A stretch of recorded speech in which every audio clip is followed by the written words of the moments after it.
और हर महायुद्ध का अंत यही होता है, महाविनाश। वीरता का महाविनाश, संस्कृति का महाविनाश, ज्ञान और विज्ञान की उन्नति का महाविनाश। और सबसे बड़ी विडंबना तो यह है कि लड़ने वाले दोनों पक्ष दावा करते हैं कि वो मानव संस्कृति और मानव धर्म की रक्षा के लिए युद्ध कर रहे हैं, परंतु इस महाविनाश में न वे स्वयं बच पाते हैं, न ही संस्कृति, धर्म, ज्ञान और विज्ञान को बचा पाते हैं। सब कुछ समाप्त हो जाता है। यही हाल महाभारत के इस महायुद्ध में हुआ है।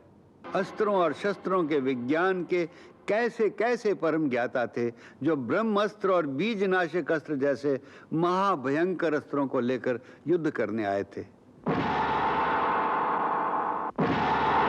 सब के सब अंततः कुरुक्षेत्र की धरती पर मिट्टी में मिल गए। उधर कर्ण जैसा महावीर, महादानी और महात्मा पुरुष, जिसने अपने मित्र दुर्योधन के प्रति भी अपना कर्तव्य निभाया और उसकी इच्छा के अनुसार युद्ध किया, साथ ही अपने छोटे भाइयों और माता कुंती के प्रति भी धर्म निभाने के लिए अपने प्राणों की आहुति दे दी। जय श्री कृष्ण। महाभारत का महायुद्ध अंततः समाप्त हो गया है। मानव जाति जब जब लोभ, दंभ और अहंकार के मद में बहकती है, तब तब मानव अपने अपने अहंकार और दंभ के प्रदर्शन के लिए आपस में एक महायुद्ध करते हैं, और हर महायुद्ध का अंत यही होता है, महाविनाश। वीरता का महाविनाश, संस्कृति का महाविनाश, ज्ञान और विज्ञान की उन्नति का महाविनाश। और सबसे बड़ी विडंबना तो यह है कि लड़ने वाले दोनों पक्ष दावा करते हैं कि वो मानव संस्कृति और मानव धर्म की रक्षा के लिए युद्ध कर रहे हैं, परंतु इस महाविनाश में न वे स्वयं बच पाते हैं, न ही संस्कृति, धर्म, ज्ञान और विज्ञान को बचा पाते हैं। सब कुछ समाप्त हो जाता है। यही हाल महाभारत के इस महायुद्ध में हुआ है। इस युद्ध के आरंभ में अर्जुन ने भगवान कृष्ण से जो बात कही थी, हे मधुसूदन, यदि वो मुझे मारना चाहते हैं तो मार दे, मुझे इसकी कोई चिंता नहीं, परंतु मैं अपनों को ही मारकर पाप कैसे कर सकता हूं? यदि वो लोग लोभ से भ्रष्ट चित्त होकर अपने ही कुल के नाश से होने वाले दोषों और पापों को नहीं देख सकते तो क्या हुआ, परंतु हम तो इस युद्ध के फल स्वरूप होने वाले विनाश और विनाश से उत्पन्न दोषों को देख सकते हैं, उस पर विचार कर सकते हैं। हे केशव, तुम तो जानते हो कि कुल धर्म नाश होने से सनातन कुल धर्म का नाश हो जाता है, और धर्म के नाश हो जाने से संपूर्ण कुल में पाप उसी प्रकार फैल जाता है जैसे कोई प्राणघातक रोग मनुष्य के शरीर में फैल जाता है, और उस फैले हुए पाप के कारण उस कुल की स्त्रियां दूषित हो जाती हैं, और स्त्रियों के दूषित हो जाने से वर्ण संकर संतानें उत्पन्न होती हैं, और वर्ण संकर के पाप के कारण सारा कुल का कुल नरक का अधिकारी बन जाता है। इतना ही नहीं, उनके पितरों को भी अधोगति प्राप्त होती है। ये सब जानते हुए भी मैं युद्ध करूं, ये कैसे हो सकता है? मैं कुल घाती होने का पाप स्वयं अपने हाथों अपने माथे पर कैसे लिखूं?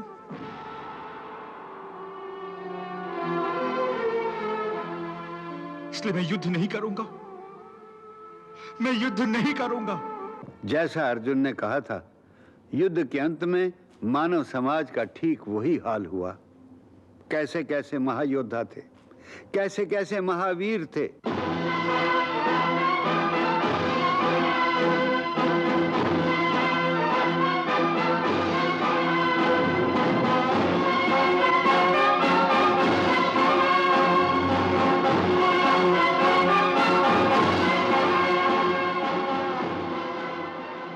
अस्त्रों और शस्त्रों के विज्ञान के कैसे कैसे परम ज्ञाता थे, जो ब्रह्मास्त्र और बीजनाशक अस्त्र जैसे महाभयंकर अस्त्रों को लेकर युद्ध करने आए थे।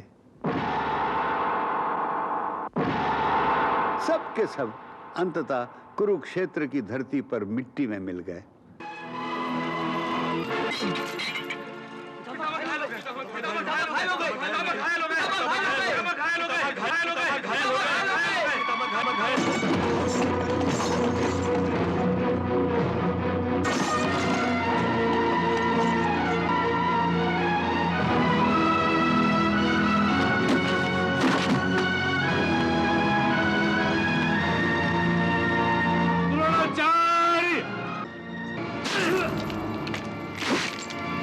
और अपने साथ ज्ञान, विज्ञान, वीरता और मानव संस्कृति की बलि चढ़ा गए।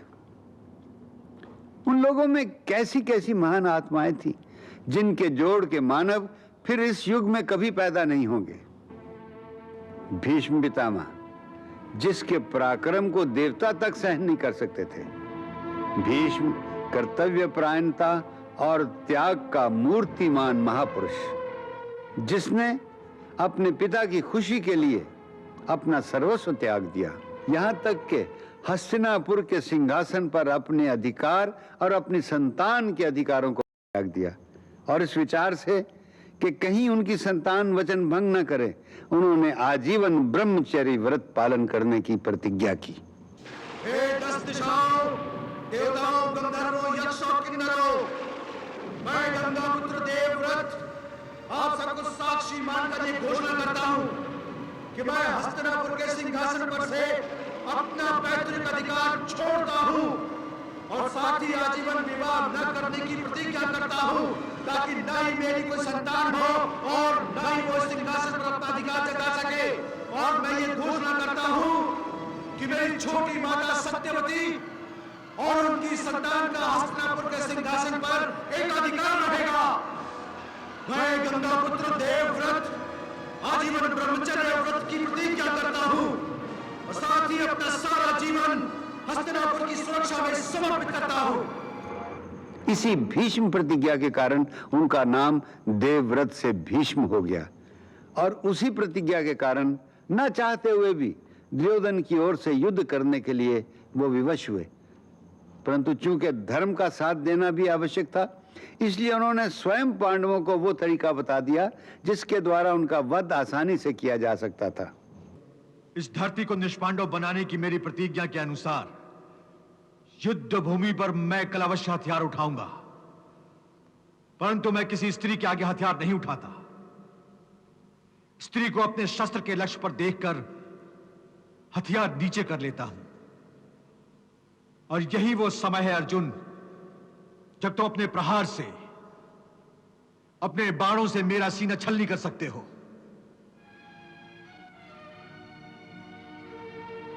परंतु युद्ध भूमि पर कोई स्त्री आपके सामने क्यों आएगी पितामह? रोज ही आती है, पर तुम उसे पुरुष मानते हो और शिखंडी के नाम से जानते हो, और मैं उसे स्त्री कहता हूं और शिखंडिनी के नाम से जानता हूं। याद है ना, शिखंडिनी ने एक स्त्री के रूप में जन्म लिया था और बाद में एक यक्ष की सहायता से वो पुरुष बन गई थी। बस अर्जुन, तुम शिखंडिनी को अपनी ढाल बना लो, मैं अपने हथियार पीछे कर लूंगा। बस उसके बाद तुम मेरा वध कर देना। उधर कर्ण जैसा महावीर, महादानी और महात्मा पुरुष, जिसने अपने मित्र दुर्योधन के प्रति भी अपना कर्तव्य निभाया और उसकी इच्छा के अनुसार युद्ध किया,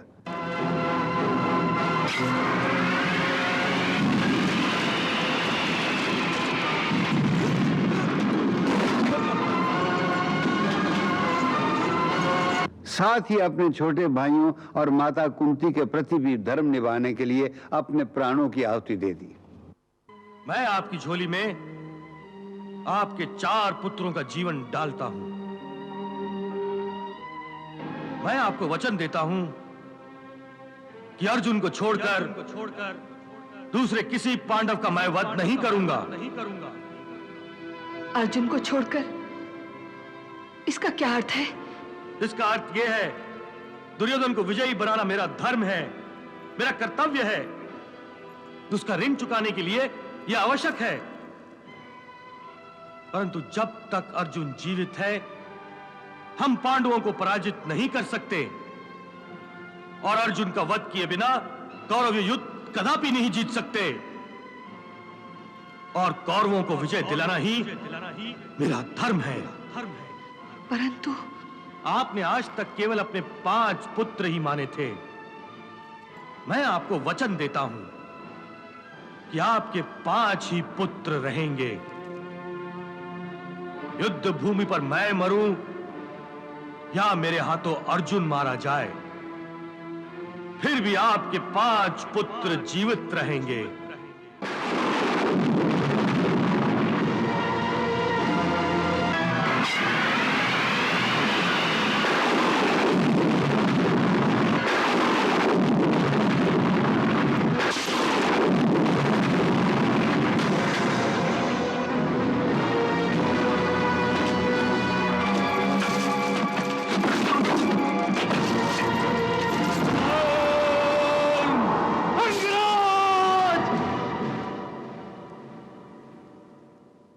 ये कह सकते हैं कि इस भयंकर तबाही के बीच भीष्म, कर्ण और द्रोण जैसे महामानवों ने धर्म की रक्षा की। किसी हद तक वो धर्म को बचा पाए, परंतु धर्म के तराजू में यदि तोला जाए तो वो भी पूरी तरह धर्म पालन में सफल नहीं हुए। उनकी धर्म रक्षा के दामन पर भी अधर्म के कुछ छींटे अवश्य दिखाई देते हैं, जैसे कर्ण का अभिमन्यु के वध के लिए 6 महारथियों का साथ देना। यह कर्म उसकी वीरता को दाग लगाता है। अभिमन्यु!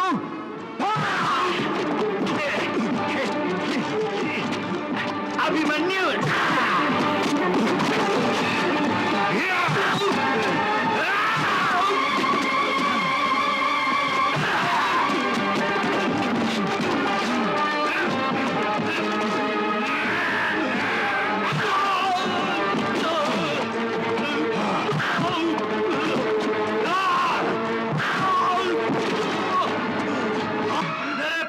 लक्ष्मण की हत्या की थी तूने। ये ले,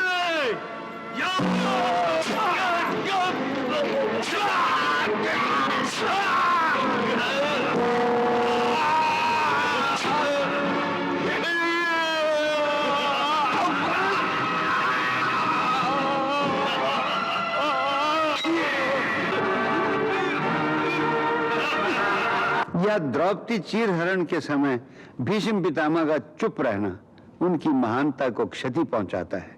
पितामह आप बोलिए।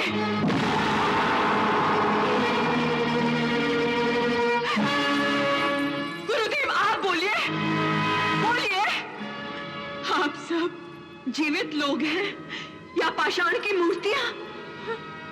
अरे आप सबके दिल पत्थर के हो गए।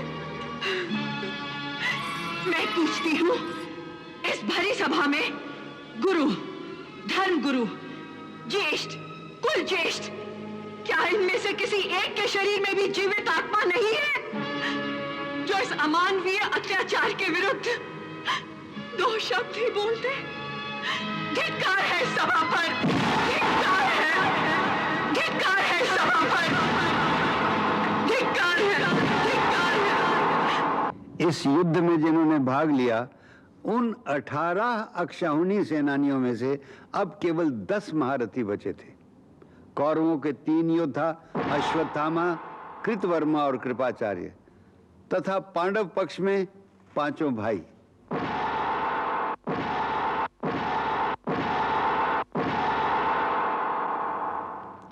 सात्यकी और भगवान श्री कृष्ण।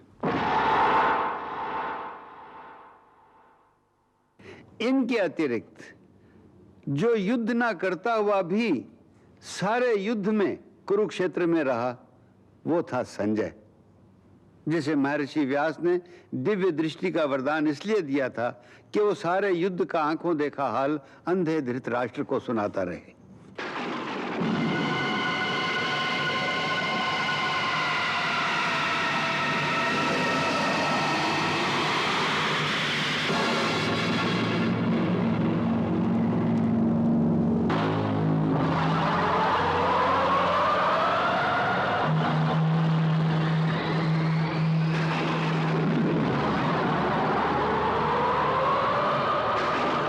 मैं सब सब कुछ देख सकता हूं भगवत, मैं सब कुछ देख सकता हूं। मुझे सारा कुरुक्षेत्र मेरे आंखों के सामने दिखाई दे रहा है।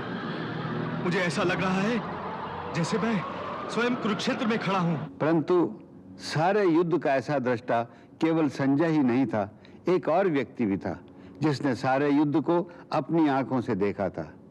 उसका नाम था बर्बरीक।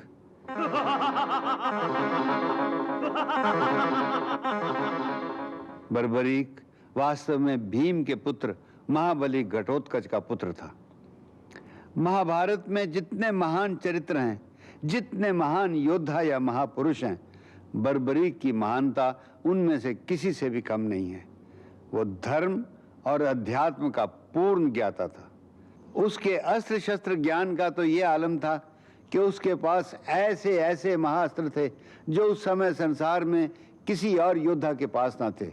न अर्जुन के, न कर्ण के और न ही भीष्म पितामह के पास उसके जैसे अस्त्रों का कोई जवाब था। वो श्री कृष्ण को पहचानता था कि कृष्ण त्रिलोकीनाथ भगवान हैं और उनके हाथों मरने पर उसे सीधे उनके चरणों में मुक्ति प्राप्त हो सकती है। इसीलिए उसने श्री कृष्ण को विवश कर दिया कि वो अपने सुदर्शन से उसका वध कर दें। जय श्री कृष्ण।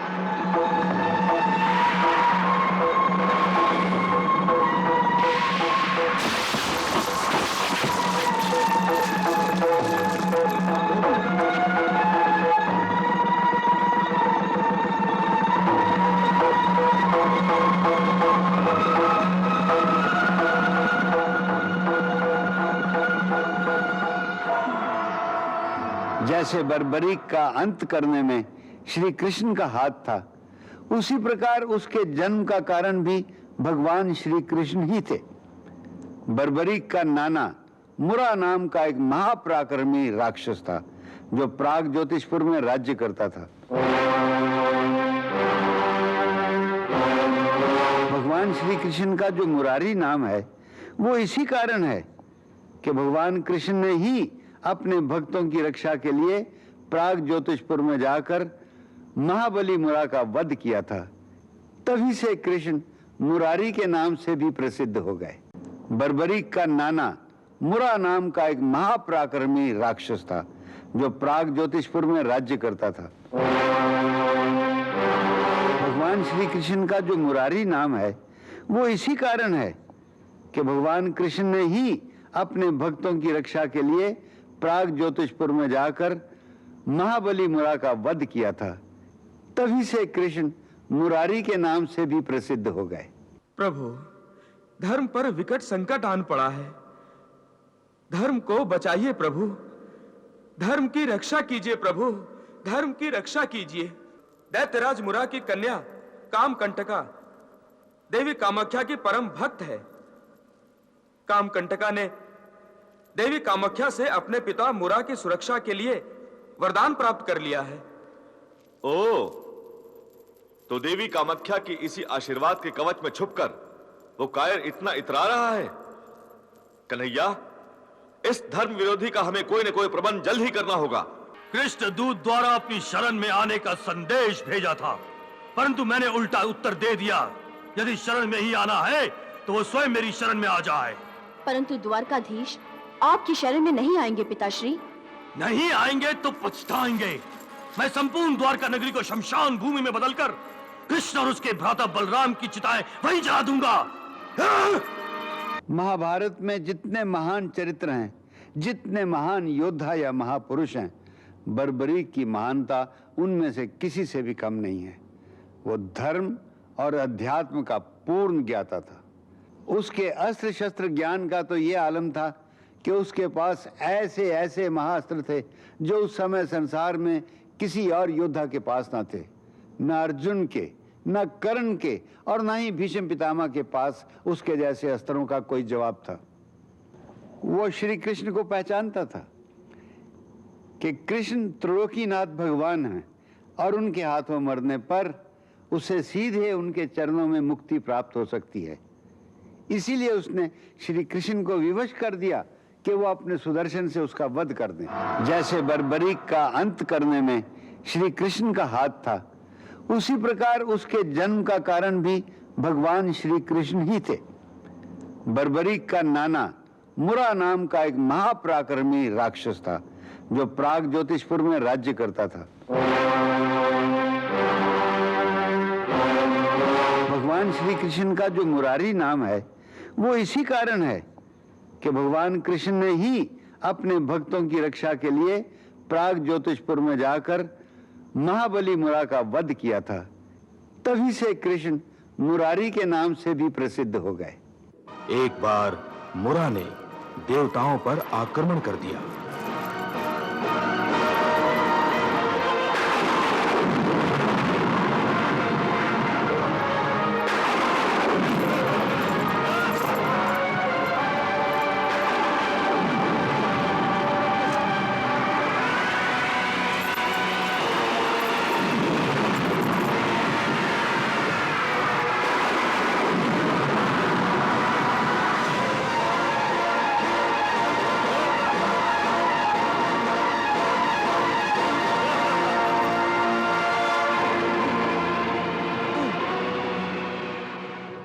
निर्बलेंद्र, मैं तो पहले से ही महाबलवान था, अजय था, परंतु मेरी पुत्री कामकंटका ने कामाख्या देवी की घोर तपस्या करके मेरी सुरक्षा का अनोखा वरदान प्राप्त किया, जिसके कारण कोई भी देवता मेरा वध नहीं कर सकता।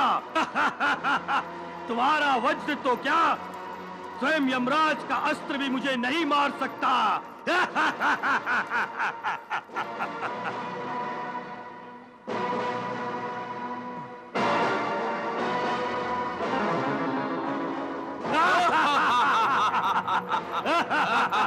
भाग गया, देवताओं का राजा मुझसे डरकर भाग गया।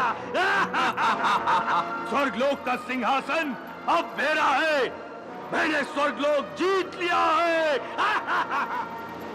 दैत्यराज मुरा की जय, दैत्यराज मुरा की जय। माताश्री, पिताश्री आ रहे हैं।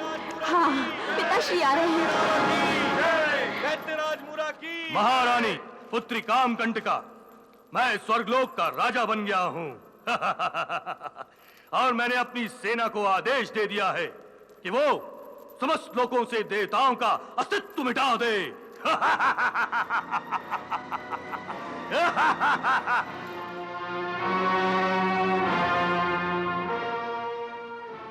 प्रभु हमारी रक्षा कीजिए, हमारी रक्षा कीजिए प्रभु, प्रभु हमारी रक्षा कीजिए, हमारी रक्षा कीजिए प्रभु, प्रभु हमारी रक्षा कीजिए, हमारी रक्षा कीजिए प्रभु, प्रभु हमारी रक्षा कीजिए। प्रभु, धर्म पर विकट संकट आन पड़ा है, धर्म को बचाइए प्रभु, धर्म की रक्षा कीजिए प्रभु, धर्म की रक्षा कीजिए। क्या बात है कन्हैया, ये सारे देवगण और ऋषि मुनि इतने व्याकुल और चिंतित क्यों दिखाई दे रहे हैं? दाऊ भैया, ये सब दैत्यराज मुरा के अत्याचारों से पीड़ित हैं। वो प्राग ज्योतिषपुर का राजा? हाँ, वही। हाँ बलराम भैया, उसने स्वर्ग लोक को जीतकर हम सब देवताओं को स्वर्ग विहीन कर दिया है और हम सब देवता अपने अपने प्राण बचाकर भागे हैं। उस अधर्मी ने मंदिरों और यज्ञों को ध्वस्त करके प्रभु का नाम स्मरण करने पर प्रतिबंध लगा दिया है प्रभु। उस पाखंडी की इतनी हिम्मत! बलराम भैया, यदि उस अत्याचारी का तुरंत दमन नहीं किया गया तो समस्त लोकों में अधर्म और अधर्मियों का साम्राज्य फैल जाएगा और फिर प्रभु का नाम लेने वाला भी कोई बाकी नहीं रहेगा। ऐसा कदापि नहीं हो सकता, कदापि नहीं हो सकता। परंतु देवेंद्र, मेरी समझ में यह नहीं आता कि आपके होते हुए वो दैत्यराज मुरा विजय कैसे हो गया, आपको उसने पराजित कैसे किया? बलराम भैया, दैत्यराज मुरा की कन्या कामकंटका देवी कामाख्या की परम भक्त है। कामकंटका ने देवी कामाख्या से अपने पिता मुरा की सुरक्षा के लिए वरदान प्राप्त कर लिया है। ओ, तो देवी कामाख्या की इसी आशीर्वाद के कवच में छुपकर वो कायर इतना इतरा रहा है। कन्हैया, इस धर्म विरोधी का हमें कोई न कोई प्रबंध जल्द ही करना होगा। भगवान, अब आप दोनों को ही मूरा के प्रकोप से हम सबको मुक्ति दिलानी होगी। हाँ भगवान, अब केवल आप और बलराम भैया ही मूरा के अत्याचारों से समस्त लोगों की रक्षा कर सकते हैं। अब केवल आप दोनों ही देवी कामाख्या के आशीर्वाद का कवच मूरा से छीन सकते हैं। अवश्य मुनिवर, अवश्य। अधर्म और अधर्मियों का विनाश करना ही विधि का विधान है, और इसी विधान के अनुसार हम मूरा का अंत करेंगे। तो फिर हमें तत्काल ही प्राग ज्योतिषपुर पर आक्रमण करना होगा कन्हैया।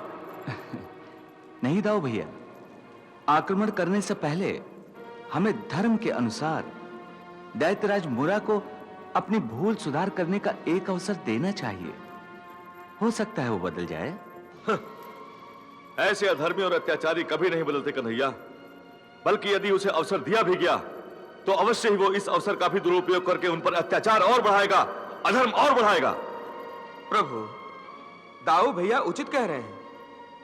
मैं जानता हूं देवेंद्र, फिर भी धर्म के अनुसार प्राग ज्योतिषपुर में एक दूत भेजकर मैं अपना कर्तव्य पूरा करना चाहता हूं।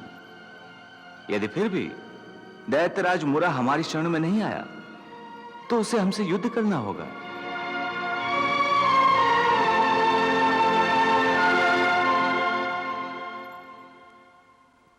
अब युद्ध ही होगा पुत्री कामकंटका।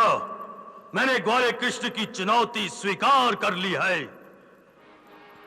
कृष्ण दूत द्वारा अपनी शरण में आने का संदेश भेजा था, परंतु मैंने उल्टा उत्तर दे दिया। यदि शरण में ही आना है तो वो स्वयं मेरी शरण में आ जाए। परंतु द्वारकाधीश आपकी शरण में नहीं आएंगे पिताश्री।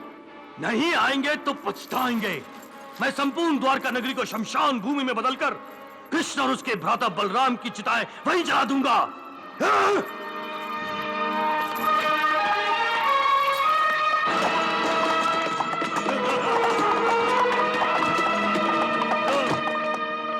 आक्रमण!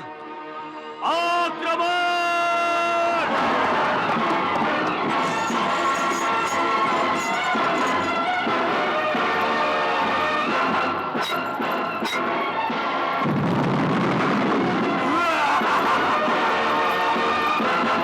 अधर्मी मूरा, अधर्म का साम्राज्य स्थापित करने में तुम सफल तो हो गए हो, परंतु आज तुम्हारे साथ साथ मैं तुम्हारे अधर्म के साम्राज्य को भी नष्ट कर दूंगा। सावधान!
दाऊ भैया, मूरा महामायावी है, वो अवश्य कोई मायाजाल फैलाएगा।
वाह कन्हैया वाह।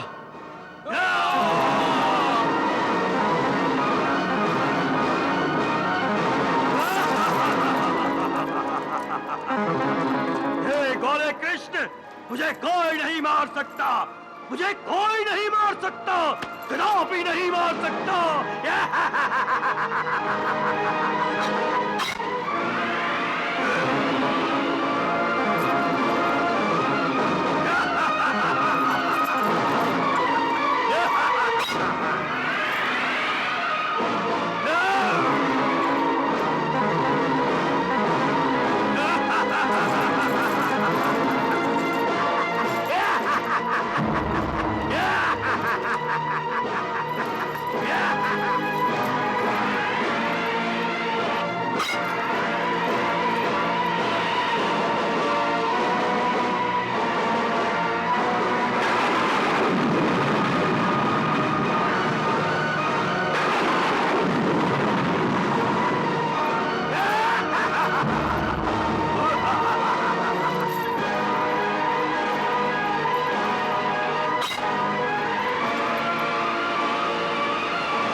अब मैं ऐसा अस्त्र प्रकट करने जा रहा हूं जिसके प्रहार से तुम्हारे साथ संपूर्ण पृथ्वी का विनाश होगा।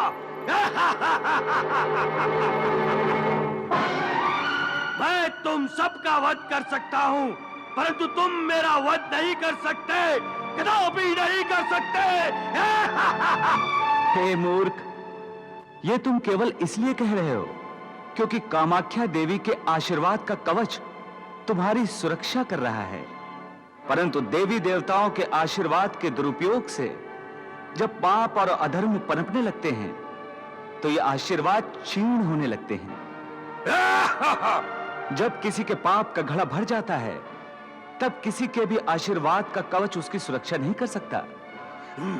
हे पापी, तेरे पाप का घड़ा भर चुका है। अपने घमंड से उठे हुए सर को जरा और उठाकर यमलोक की ओर देख।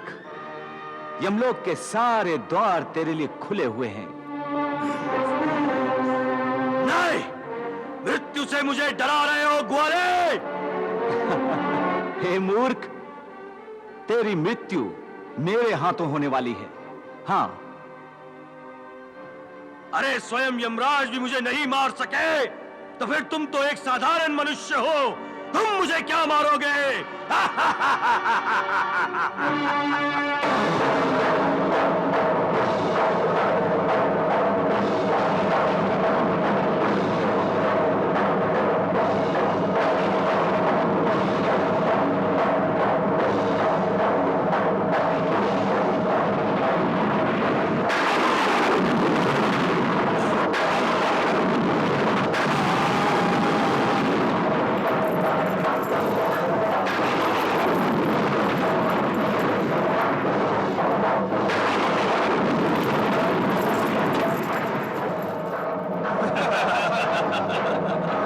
कन्हैया वाह। कन्हैया, इस महामायावी दैत्य का वध करके तुमने त्रिलोक को उसके भय से मुक्त कर दिया है। कन्हैया, तुम्हारी जय हो। कन्हैया, द्वारकाधीश की जय, द्वारकाधीश की जय, द्वारकाधीश की जय। द्वारकाधीश की जय।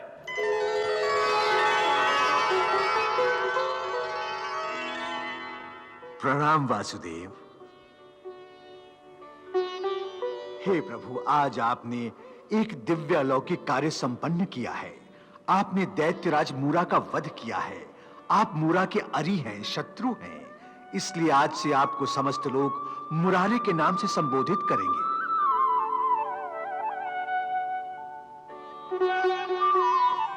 कृष्ण